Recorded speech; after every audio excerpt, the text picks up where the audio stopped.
Today we talk about how can you disable this sign or know how you can do that on your Zello app. We're going to figure out the solution or know how you can do that on your app.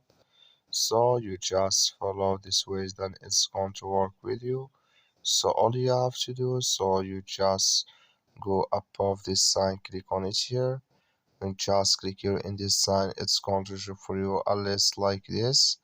Then all you have to do, so you just click here on options, click on it.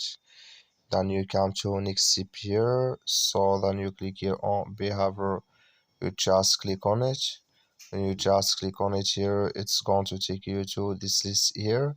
Come here to set Zello status so available when here page 8 buttons is pressed here. Click in this sign or this color.